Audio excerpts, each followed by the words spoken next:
Bonjour et bienvenue pour cette nouvelle session de philosophie bouddhiste. On va essayer de continuer ce que nous avions fait par rapport aux généralités et aux instances. Donc, on avait vu précédemment la définition d'une généralité. On va la retrouver ici. On va essayer de voir comment ça fonctionne par rapport aux instances. Donc ça, c'est repris du Yongzin Dura, le compendium de thèmes de Yongzin Purwochok, qui était le tuteur en philosophie, en particulier du grand 13e Dalai Lama. Donc on va essayer de voir ici la définition à nouveau d'une généralité, et on va voir qu'il y a une division terminologique. Ok, donc le texte dit, dans notre système, il y a la définition d'une généralité, parce que ce qui recouvre ces manifestations particulières, entre crochets, et cette définition. Donc c'est ce que nous avions vu la dernière fois. Rangi Selwa, la Jesudo et Che, c'était la définition d'une généralité, un phénomène qui imprègne ces manifestations. Donc manifestation ici, bien sûr, ça veut dire manifestation particulière ou ces instances. Donc c'est équivalent. Et le texte continue, il dit quand on effectue une division terminologique des généralités, elles sont de trois types. Donc une division terminologique, qu'est-ce que c'est? Ça veut dire que quand vous avez euh, plusieurs éléments d'une division, par exemple la division 1, 2, 3, etc., l'un ou l'autre n'est pas vraiment ce dont on parle. C'est-à-dire que ici, quand on a une division terminologique des généralités, euh, tout ou partie de ces généralités ne sont pas des généralités. Voilà, donc c'est ce qu'on va voir, généralité de classe ou catégorie, généralité de sens et généralité de collection. Donc parmi ces trois, seule la première est véritablement une généralité. Les autres, on les appelle des généralités sans vraiment qu'elles en soient. Pourquoi? Parce qu'en général, en général, ça tombe bien, une généralité, c'est une catégorie, c'est une classe de phénomènes, c'est un ensemble d'éléments. Très bien. Donc, on essaiera de voir prochainement comment est-ce qu'on peut comparer les généralités de classe avec les généralités de sens, les généralités de collection. On verra ça prochainement, mais pour l'instant, on va se concentrer sur les généralités de classe. Donc, il y a la définition d'une généralité de classe. Donc là, c'est plus la définition d'une généralité, mais c'est une généralité de classe ou de catégorie. Donc là, c'est véritablement ce qui correspond à une généralité. Donc, ce phénomène qui recouvre plusieurs de ces instances catégorielles est la définition d'une généralité de classe. Donc ici, on a Richen, c'était pas, c'est plus la même chose que manifestation. Avant, nous avions manifestation, mais là, c'est Richen, c'est des instances catégorielles. C'est on peut dire ce qui possède cette catégorie d'un certain point de vue, si vous devez le traduire littéralement. Mais là, vous pouvez comprendre la définition simplement en mettant instance. Ce phénomène qui recouvre plusieurs de ces instances, ça correspond aussi. Très bien. Donc, on va voir comment ça fonctionne. Vous avez par exemple une illustration d'une généralité de classe, c'est connaissable. Donc, quand on avait étudié les bases établies, on avait vu connaissable, base établie, existant, objet, tout ça c'est équivalent. Il y a d'autres équivalents, mais là c'est ce qui nous concerne en principal. Donc, connaissable et existant sont équivalents. Ça veut dire quoi? Ça veut dire que existant ou connaissable sont des généralités de classe. Ça veut dire qu'il y a beaucoup d'instances, beaucoup d'existants. Ils ont beaucoup d'instances. Très bien. Donc, on va expliquer pourquoi table est une instance de connaissable. Donc, table est une instance de connaissable, car table est inconnaissable, est lié à connaissable par la même essence. Donc le premier point, c'est facile. Table est inconnaissable. Pourquoi? Parce que table est observée par une cognition valide. Si table est observée par une cognition valide, c'est inconnaissable. Si table est susceptible d'être l'objet d'une conscience, c'est pareil, c'est un objet et donc c'est un existant. Si table possède sa propre entité, c'est un phénomène. Très bien, donc tout ça c'est équivalent, phénomène, connaissable, existant. Donc table doit pouvoir être certifiée par une cognition valide comme étant inconnaissable. Très bien, ensuite le point numéro 2, c'est elle est liée à connaissable par la même essence. Donc, vous vous souvenez, la dernière fois on avait vu que soit deux phénomènes sont liés de manière causale, soit ils sont liés par la même essence. Et donc ici, on peut voir que table n'est pas la cause de connaissable, et connaissable n'est pas la cause de table. Donc les deux sont liés, ne sont pas l'un cause de l'autre, et donc ils sont liés par la même essence, la même nature, on peut dire. La nature d'une table est d'être inconnaissable. C'est ce que ça veut dire en fait. Très bien. Et enfin, on a le point numéro 3 qui montre pourquoi table est une instance de connaissable, c'est il y a plusieurs bases communes entre ce qui n'est pas table et qui est un connaissable.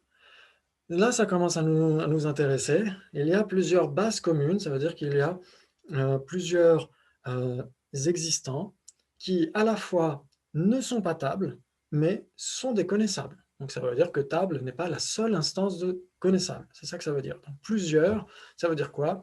Ça veut dire au moins deux. Au moins deux. Si c'est un, c'est tout seul. Si c'est pas un, c'est différent. Et ça veut dire que c'est plusieurs. C'est au moins deux phénomènes. Très bien.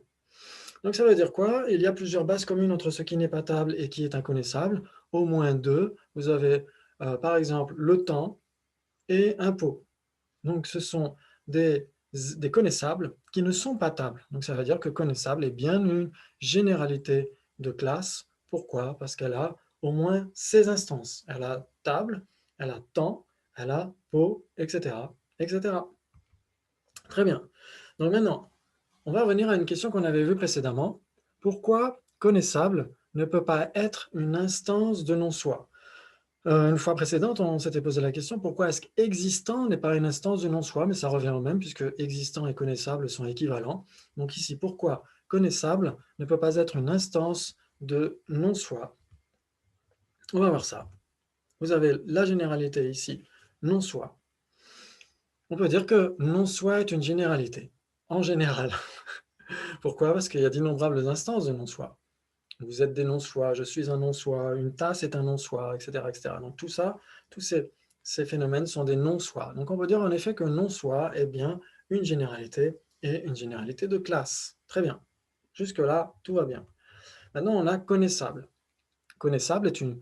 Est-ce que connaissable est une instance de non-soi? C'est ce qu'on va voir. En tout cas, nous avions vu précédemment, quand on avait étudié les bases établies, que non-soi se divisait en connaissable et non existant, ou en existant et non existant, comme vous voulez. Ça revient au même. Donc ici, pourquoi connaissable n'est pas une instance de non-soi? Donc la fin arrive un peu trop vite. C'est parce que on n'a pas plusieurs autres instances. Tout simplement, si, comme on a dit tout à l'heure, juste à l'instant, on a dit, il y a plusieurs bases communes entre ce qui n'est pas table et qui est inconnaissable, donc ça veut dire au moins deux. Donc il faudrait qu'il y ait plusieurs bases communes entre ce qui n'est pas connaissable et qui doit être un non-soi. Est-ce qu'on a plusieurs bases communes qui ne sont pas connaissables mais qui sont un non-soi? Non, il n'y a que non existant. Et donc c'est pourquoi non-soi n'est pas la généralité de connaissable, et connaissable n'est pas une instance de non-soi. Donc c'est là où ça se complique. Parce que si on prend certaines autres définitions, par exemple, si on prend une définition telle qu'on la trouve dans, voilà, dans le monastère à Gandenchartse, ici vous pouvez voir, je vais essayer de mettre en plus grand, voilà, parfait. Ici, on peut voir que c'est ce qu'on retrouve dans Debate in Tibetan Buddhism. On a, à un moment donné, dans les généralités et les instances, on a une introduction qui montre différentes définitions en fonction de différents manuels de philosophie. Donc ici, on a par exemple la définition d'une généralité selon le Dura de Charze, Kyabje, un imprégnateur. Un imprégnateur. Donc c'est là où ça se complique, parce que non soit imprègne connaissable, on est d'accord. Si c'est inconnaissable, c'est nécessairement un non-soi. Et connaissable lui-même, la généralité connaissable, elle aussi est un non-soi. Donc non-soi imprègne connaissable de manière entière, de manière pleine et entière. Et pourtant, non-soi n'est pas la généralité de connaissable, puisqu'il n'y a pas plusieurs bases communes de ce qui n'est pas connaissable et qui serait non-soi. Donc ça, c'est intéressant. Et on pourrait aussi trouver un autre argument. On pourrait dire que non-soi imprègne non-existant, puisque si c'est un non-existant, c'est nécessairement un non-soi. Si ça n'existe pas, ça ne peut pas être doué d'un soi autosuffisant et substantiel, comme on l'envisage du point de vue des Sautrantika qui suivent le raisonnement.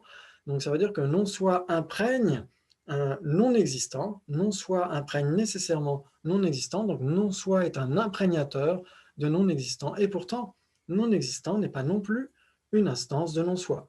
Alors on pourrait trouver bien sûr une raison similaire à ce qu'on a vu précédemment euh, par rapport à connaissable, mais là on pourrait dire pourquoi est-ce que non existant n'est pas euh, une instance de non-soi, parce que là c'est par rapport au point numéro 2 ici.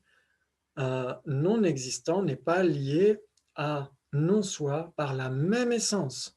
Pourquoi? Parce que avoir une essence, ça veut dire exister.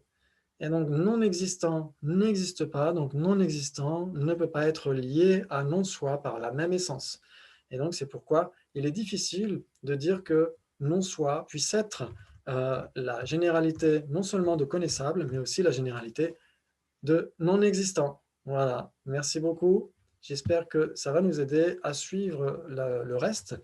On verra des petits débats par rapport à la comparaison entre généralité de classe et généralité de sens, et généralité de collection, etc. Progressivement. Merci.